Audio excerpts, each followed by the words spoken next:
Guys, हमारा यह ब्रह्मांड अनंत रहस्यों से घिरी हुई है और आज के इस वीडियो में हम ऐसे ही रहस्य से जुड़ी हुई एक जगह के बारे में जानेंगे जहाँ पे फिजिक्स के लॉज भी काम नहीं करते, जो बस पल भर में किसी भी स्टार या फिर प्लेनेट को खत्म करने की ताकत रखता है।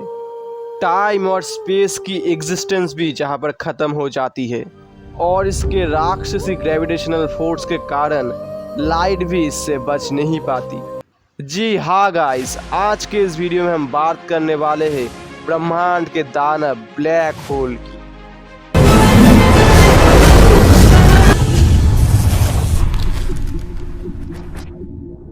कुछ दशक आगे तक भी ब्लैक होल बस कुछ साईफाई सिनेमा और साइंस फिक्शन के किताब में ही एग्जिस्ट करता था, लेकिन 10 अप्रैल 2019 पूरी दुनिया के सामने एक ऐसी पिक्चर सामने आई जिसने पूरे मानव जाति को हिला के रख दिया। डॉक्टर केटी बाउमैन मानव के इतिहास की पहली ब्लैक होल की इमेज पूरी दुनिया के सामने लाई, जिसे आप लोग अब स्क्रीन पे देख सकते हैं।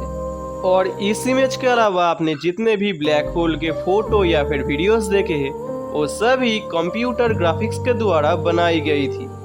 और हैरानी की बात यह है कि साइंटिस्ट ने ब्लैक होल की जितने भी मॉडल बनाए थे, ये असली वाला इमेज उन सभी मॉडल के साथ 100% मिल जाता है। लेकिन एक ब्लैक होल असल में क्या है? इस क्वेश्चन का आंसर हम सर एल्बर्ट आइंस्टाइन के जनरल थ्योरी ऑफ रिलेटिविटी से काफी आसानी से पा सकते हैं। अगर सर आइंस्टाइन की थ्योरी की माने तो हमारे चारों तरफ स्पेस टाइम की एक इनविजिबल चादर मौजूद है और हर चीज अपने मास के कारण इस चादर को विकृत करता है, जिसके चलते ग्रेविटेशनल फोर्स की सृष्टि होती है। और जिस ऑब्जेक्ट की मास जितनी ज्यादा होगी वो ऑब्जेक्ट स्पेस टाइम को उतना ही ज्यादा विकृत करेगा, जिसके चलते उस ऑब्जेक्ट की ग्रेविटेशनल फोर्स काफी ज्यादा हो जाएगी।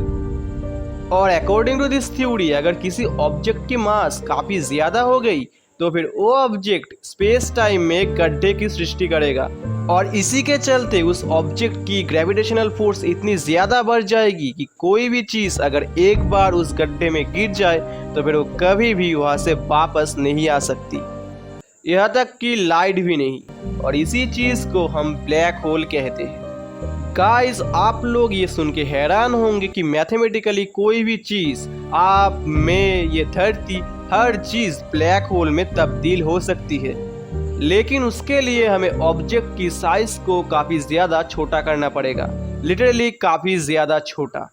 फॉर एन एग्जाम्पल, अगर हम धरती को एक मटर की दाने जितना छोटा कर दे तो फिर वो एक ब्लैक होल बन जाएगी।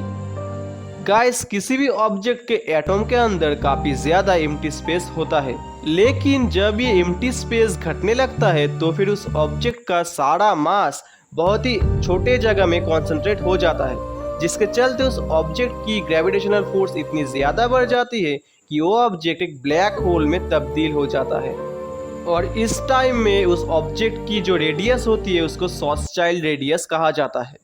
लेकिन अब ये सवाल भी आता है कि कैसे एक चीज इतनी छोटी हो सकती है कि वो ब्लैक होल में तब्दील हो जाए। नॉर्मली कोई भी स्टार ब्लैक होल में ट्रांसफर होता है। स्टार जितना बड़ा होगा उतना ही ज्यादा चांस है कि वो ब्लैक होल में ट्रांसफर हो जाए। एक स्टार कैसे ब्लैक होल में ट्रांसफर होता है उसे समझने के लिए हमें पहले ये समझना होगा कि एक स्टार क्रिएट कैसे होता है। कोई भी स्टार और कुछ नहीं बल्कि बहुत सारे हाइड्रोजन एटम की कलेक्शन है। स्टार के ग्रेविटेशनल फोर्स और हाई टेम्परेचर के चलते इसके सेंटर में एक केमिकल रिएक्शन होता है जिसको हम कहते हैं न्यूक्लियर फ्यूशन। इस रिएक्शन के चलते हाइड्रोजन के एटम हीलियम में कन्वर्ट हो जाते हैं और साथ ही साथ काफ़ी ज़्यादा एनर्जी सृष्टि होती है और ये एनर्जी रेडिएशन के आकार में स्टार से बाहर निकलती है। और किसी भी स्टार में मेनली ये दोनों फोर्स ही मौजूद होते हैं। पहला है ग्रेविटेशनल फोर्स जो कि स्टार के बाहर से अंदर की तरफ काम करता है, और दूसरा है रेडिएशन फोर्स जो कि स्टार के सेंटर से बाहर की तरफ काम करता है। और इन दोनों ऑपोजिट फोर्स के इक्वल होने के कारण ही कोई भी स्टार स्टेबल होता है। और अगर किसी भी स्टार की साइज कुछ ज़्यादा ही बड़ी हुई, यानी कि अगर उसकी ग्रेविटेशनल फोर्स काफ़ी ज़्यादा होती है, तो फिर उसके सेंटर में न्यूक्लियर फ्यूजन के चलते हाइड्रोजन से हीलियम, हीलियम से कार्बन, कार्बन से नियन, नियन से ऑक्सीजन और ऑक्सीजन से सिलिकॉन और सिलिकॉन से एंड में आयरन बनता है। और आयरन क्रिएट होने के बाद ये रिएक्शन यहीं पर रुक जाता है, क्योंकि आयरन तभी न्यूक्लियर फ्यूजन में पार्टिसिपेट करता है जब टेम्परेचर काफ़ी ज़्यादा हाई हो। और आयरन को किसी हेवी एलिमेंट में कन्वर्ट करने के लिए जितनी टेम्परेचर की ज़रूरत होती है, उतनी टेम्परेचर स्टार के सेंटर में मौजूद नहीं होता। आयरन से पहले जितने भी एलिमेंट क्रिएट होते थे, वो सभी कुछ ना कुछ एनर्जी रेडिएशन के आकार में प्रोड्यूस करते थे।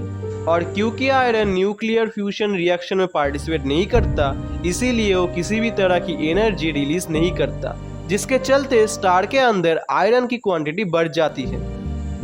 और इसी कारण से स्टार की ग्रेविटेशनल फोर्स रेडिएशन फोर्स से काफ़ी ज़्यादा बढ़ जाती है, जिसके चलते वो स्टार अपने ही अंदर कोलैप्स कर जाता है। And with in fraction of second उस स्टार की सारी मास उसके सेंटर में कॉन्सेंट्रेटेड हो जाती है। और इसी प्रक्रिया के चलते काफ़ी ज़्यादा हीट और प्रेशर जनरेट होता है, जिसके चलते उस स्टार के सेंटर में यूनिवर्स के हेवी एलिमेंट्स क्रिएट होते हैं और एंड में एक बहुत बड़ा एक्सप्लोशन होता है, जिसको हम कहते हैं सुपरनोवा एक्सप्लोशन। और इस एक्सप्लोशन के बाद ही वो स्टार या तो न्यूट्रॉन स्टार या फिर ब्लैक होल में कन्वर्ट हो जाता है।